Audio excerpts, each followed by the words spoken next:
हम जो हवा में उड़ते थे कि हमें कोई मार नहीं सकता, हम बहुत पैसे वाले हैं, बहुत रिसोर्सेज वाले हैं, सबको उनकी औकात दिखा दी।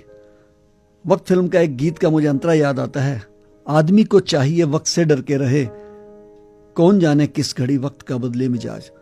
और ऐसा मिजाज बदला कि करोड़पति भी घर बैठ गए और साइकिल वाले भी घर बैठ गए, एक सन्नाटा हो गया। और हमें विश्वास करना पड़ा उन बातों पे जो हमारे ग्रंथों में लिखा था। हम अक्सर पढ़ते थे, जगत में झूठी देखी प्रीत, अपने सुख स्यों ही सब लागे, क्या दारा क्या मीत। श्री गुरु ग्रंथ साहब में लिखा था, सुख में आन बहुत मिल बैठत, रहत चहो दिस घेरे, विपत परी सभी संग छाड़त, कौन आवत नेरे। हम क्या देख रहे हैं कि लाश पड़ी है बाप की सामने और बच्चा कहता है कि मेरी तबीयत ठीक नहीं है, मैं नहीं उठाऊंगा। पूरे परिवार ने ना कर दी, शंटी जी आप उठा लीजिए।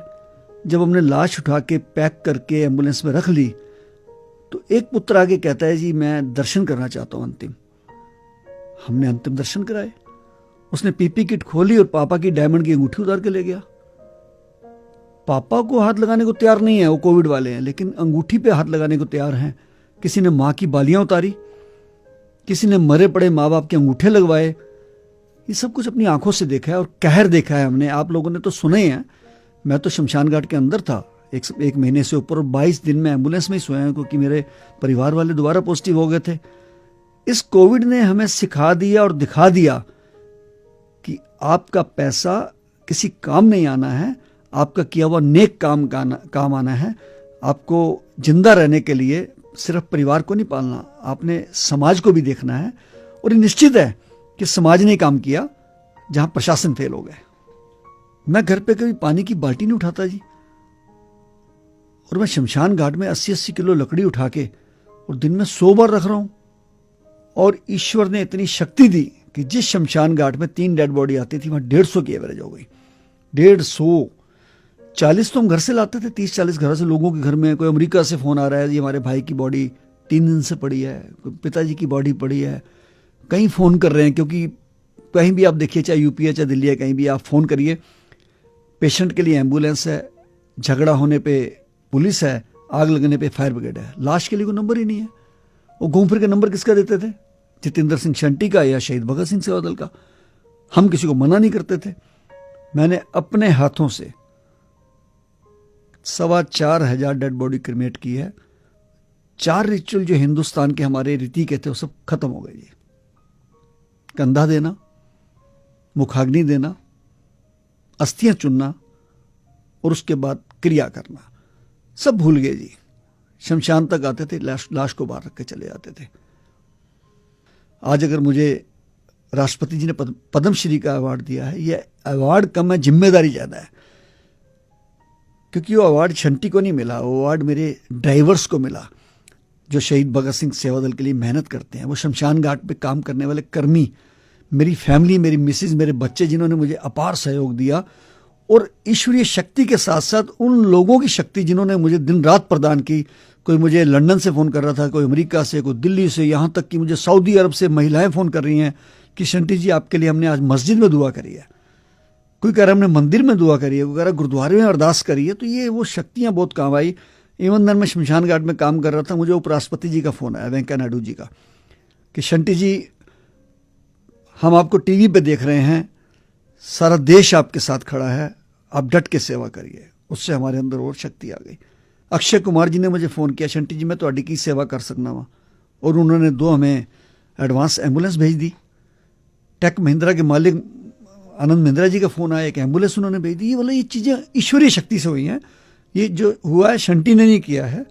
और मैंने तो जो कहर देखा है आपने सुना भी नहीं होगा, मतलब क्योंकि कई चीज़ें सेंसर्ड होती हैं। दुनिया का ज़िंदगी में मैंने अपने लाइफ में अगर कोई सबसे बड़ा कहर देखा है तो इस पैंडमिक में देखा है। मैं चश्मा लगा के रखता था बहुत बड़ा सा, क्योंकि ताकि आंखों में धूल ना जाए, धुआं ना जाए। पीपी किट, जुराबें, हाथों पर दस्ताने, लेकिन कुछ चीज़ों ने हिला के रख दिया जी। एक बच्ची मुझे कहती है, अंकल मेरे पापा की डेथ हो गई है, कहीं जगह नहीं मिल रही संस्कार के लिए। मैंने कहा बेटा मैं गाड़ी भेज देता हूँ। और थोड़ी देर बाद वो बच्ची आके मेरे सामने बैठ जाती है पीपी किट पहनी हुई है, मैंने पहचाना नहीं। मैं कह रही अंकल मैंने फ़ोन किया था। मैं कहा बेटा बताओ, आप एम्बुलेंस ले जाओ हमारी। कहती नहीं अंकल मैं पापा की लाश अपनी कार में ले आई हूँ। मैंने कहा आप कार में क्यों लाए बेटा? कहती अंकल रात 12 बजे से मैं कार में पापा को लेकर 13 हॉस्पिटल्स में गई हूँ, किसी हॉस्पिटल में जगह नहीं मिली। और सुबह 5 बजे पापा ने ऑक्सीजन खत्म होने पे कार में दम तोड़ दिया। अब सुबह से मैं कार में लेके पापा को, ये लाश को घूम रही हूँ, किसी शमशान घाट पे जगह नहीं है। अंकल प्लीज प्लीज मेरे पापा का दाह संस्कार करा दीजिए। सॉरी।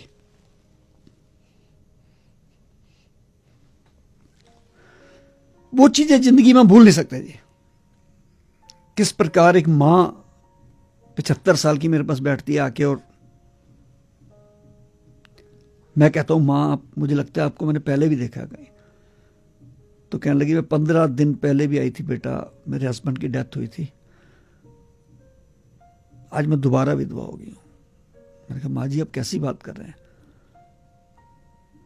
कहने लगी बेटा मेरे 15 दिन पहले पति की डेथ हुई थी, 31 साल का जवान बेटा था। मैंने कहा ये मेरा पति भी और बेटा भी मुझे पालेगा।